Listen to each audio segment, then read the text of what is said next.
ঢাকা বিশ্ববিদ্যালয় কেন্দ্রীয় ছাত্র সংসদ নির্বাচনে ছাত্র শিবিরের জয় নিয়ে রাজনৈতিক অঙ্গনে চলছে নানা আলোচনা। বিষয়টি নিয়ে একটি কলামে সাংবাদিক ও কথাশিল্পী এহসান মাহমুদ বিশ্লেষণ করেছেন কিভাবে শিবির বড় বিজয় এনেছে আর ছাত্রদল কেন পিছিয়ে গেছে। এ বিষয়ে তিনি কি লিখেছেন সেটি থাকছে আমাদের আজকের এই আয়োজনে। রাজনৈতিক অঙ্গনের নানান ইতিহাস ও তথ্য পেতে আমাদের চ্যানেলটি সাবস্ক্রাইব করে বেল বাটনটি প্রেস করে রাখুন। এহসান মাহমুদ লিখেন, ঢাকা বিশ্ববিদ্যালয় কেন্দ্রীয় ছাত্র সংসদ নির্বাচনে ২৮টি পদে প্রতিদ্বন্দ্বিতা করেছিলেন ৪৭১ জন প্রার্থী। সহসভাপতি পদে মোহাম্মদ আবু সাদিক ওরফে সাদিক কায়েম এবং সাধারণ সম্পাদক পদে এস.এম. ফরহাদ হোসেন জয়ী হয়েছেন। দুজনই ছাত্র শিবির সমর্থিত প্যানেলের। এছাড়া বাকি পদে এবং সদস্যসহ পূর্ণাঙ্গ প্যানেলেও তারা ভালো ফল করেছে। এই নির্বাচনের পরই কয়েকটি বিষয়ে আলোচনা হচ্ছে।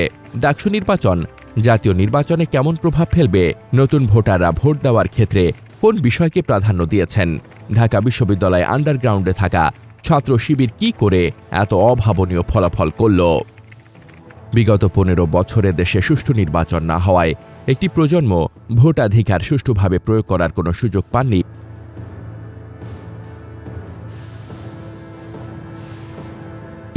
ফলে বাংলাদেশের একটি প্রজন্ম বেড়ে উঠেছে ভোটাধিকার প্রয়োগ এবং অধিকার আদায়ের জন্য প্রয়োজনীয় গণতান্ত্রিক চর্চা থেকে বঞ্চিত অবস্থায়।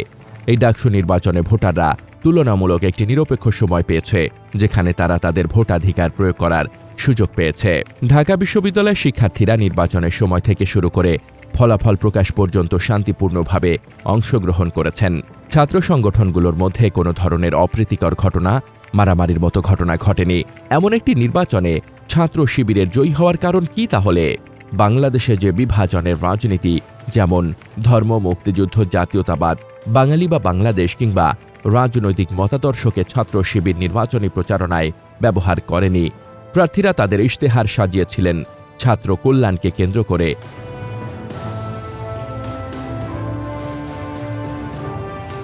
তারা প্রতিযোগিতায় নেমেছিলেন ছাত্রদের মন জয় করার জন্য। অপর প্রার্থীকে হেয় করার চেয়ে তারা নিজের যোগ্যতাকে তুলে ধরার প্রচেষ্টায় বেশি সচেষ্ট ছিলেন।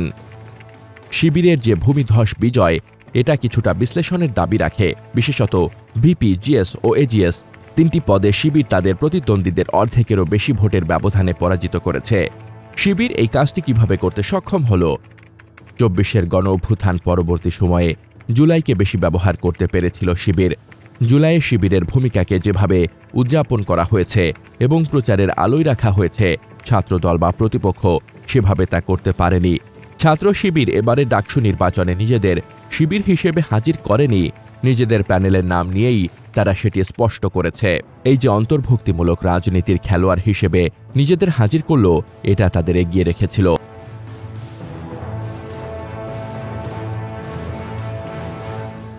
ঐক্যবদ্ধ শিক্ষার্থী জোট হিসেবে তারা হয়েছিল শক্তিশালী। আবার ঢাকা বিশ্ববিদ্যালয়ের বর্তমান শিক্ষার্থীদের মনোজগতে যে পরিবর্তন বিগত কয়েক বছরে ঘটেছে, তার প্রভাবও পড়েছে। শিবির সমর্থিত প্যানেলে হিজাবি ও নন হিজাবি ছাত্রী থেকে শুরু করে ভিন্ন ভিন্ন ধর্মের শিক্ষার্থীদের অন্তর্ভুক্তি শিবিরের অবস্থানকে অন্তর্ভুক্তিমূলক করে তুলেছে। এই কৌশল তাদের দুটি বড় সমালোচনা থেকে রক্ষা করেছে। প্রথমত, শিবিরকে নারী বিরোধী বা নারী বান্ধব নয় বলে যে অভিযোগ ওঠে, সেটি কার্যত ভেঙে গেছে। দ্বিতীয়ত, তারা কেবল ইসলাম ভিত্তিক সংগঠন নয়, বরং তাদের দ্বার অন্য সব ধর্মের শিক্ষার্থীদের জন্য খোলা, এমন একটি ধারণা দেওয়া গেছে। আবার শিবিরের বিরুদ্ধে গণমাধ্যমে তেমন একটা নেতিবাচক প্রচারণাও ছিল না, যেমনটা ছাত্রদলকে মুখোমুখি হতে হয়েছে। এছাড়া শিক্ষার্থীদের আকাঙ্ক্ষা বুঝে রাজনৈতিক কর্মসূচি দেওয়ার ক্ষেত্রেও শিবির এগিয়ে গেছে।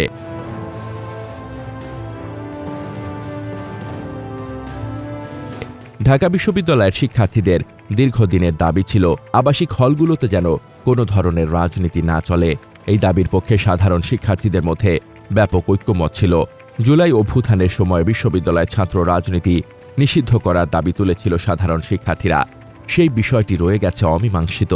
ডাকসু নির্বাচনের কয়েকদিন আগে ছাত্রদল যখন তাদের হলভিত্তিক কমিটি ঘোষণা করে, তখনই শিক্ষার্থীদের মধ্যে প্রতিবাদ দেখা দেয়।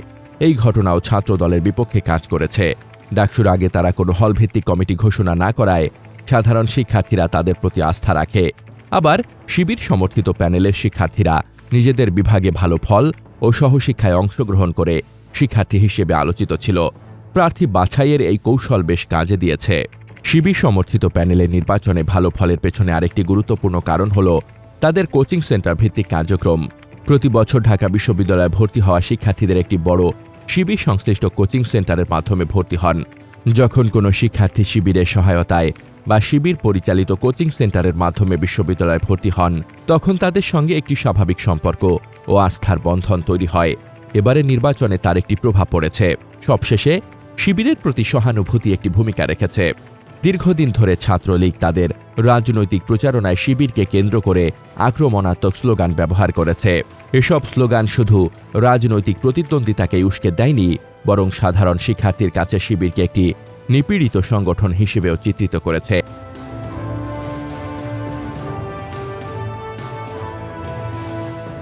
শিবির ট্যাগ লাগিয়ে শারীরিক নির্যাতন, মারধর, এমনকি প্রাণঘাতী হামলার শিকার হতে হয়েছে। সবচেয়ে আলোচিত ঘটনা বুয়েটের শিক্ষার্থী আবরার ফাহাদের হত্যাকাণ্ড। এ ধরনের ঘটনা শিক্ষার্থীদের মনে গভীর প্রভাব ফেলেছে এবং শিবিরের প্রতি একটি মানবিক সহানুভূতি সৃষ্টি করেছে। বিপরীতে ডাকসু নির্বাচনে ছাত্রদলের পরাজয়ের অন্যতম প্রধান কারণ হতে পারে তাদের দেশব্যাপী নষ্ট হয়ে যাওয়া সুনাম। বাংলাদেশের খুব কম অঞ্চল রয়েছে যেখানে বিএনপি সমর্থিত অভ্যন্তরীণ কোন্দলের ঘটনা ঘটেনি। একইভাবে এই সকল ঘটনা গণমাধ্যমে ব্যাপকভাবে প্রচার পেয়েছে। আরেকটি কারণ হল ডাকসুর ঐতিহাসিক অ্যান্টি এস্টাবলিশমেন্ট অবস্থান। যেহেতু জাতীয় রাজনীতিতে বিএনপির ক্ষমতায় যাওয়ার ক্ষেত্র তৈরি হয়েছে, তাই ছাত্রদলকে শিক্ষার্থীরা বেছে নেয়নি। সাধারণ শিক্ষার্থীরা ধারণা করতে পারে যে ভবিষ্যতে বিএনপি যদি ক্ষমতায় আসে এবং একই সঙ্গে ছাত্রদল ডাকসুতেও প্রভাব বিস্তার করে, তাহলে ছাত্রদের স্বার্থ রক্ষার পরিবর্তে তারা সরকারের স্বার্থকেই অগ্রাধিকার দেবে। ৫ আগস্টের পর বিভিন্ন ঘটনায় জামায়াত প্রতিনিয়ত বিএনপির দিকে আঙুল তুলেছে এবং নিজেদের ক্লিন ইমেজের সঙ্গে তুলনা করেছে। এই সময় বিএনপির বড় ভুল ছিল জামায়াতের মবের বিরুদ্ধে তারা চুপ ছিল।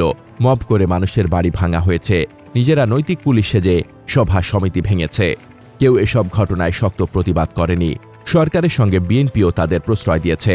কোনো কোনো ঘটনায় বিএনপি চুপ থেকেছে। বিএনপি জামায়াতের দুর্বলতাগুলো সঠিকভাবে তুলে ধরতে না পারায় তারা নিজেদের একটা ক্লিন ইমেজ ধরে রাখতে সক্ষম হয়েছে জামায়াত। ২৪ ৫ আগস্টের পরবর্তী গত এক বছরে অন্তর্বর্তী সরকারের ওপর কোন দলের নিয়ন্ত্রণ বেশি, এমন বিষয়ও ডাকসু নির্বাচনে প্রভাব রেখেছে। কারা সরকারের ওপর অদৃশ্য প্রভাব রাখছে, সরকারকে নিয়ন্ত্রণ করছে, এসব বিষয় মাথায় রেখেছেন ভোটাররা। জাতীয় নির্বাচনের আগে নতুন ভোটারদের এই মন পড়ার কর্মসূচিটি যে রাজনৈতিক দল সামনের দিকে যত নির্ভুল পাঠ করতে পারবে, সামনের রাজনীতিতে তারাই ভালো করবে।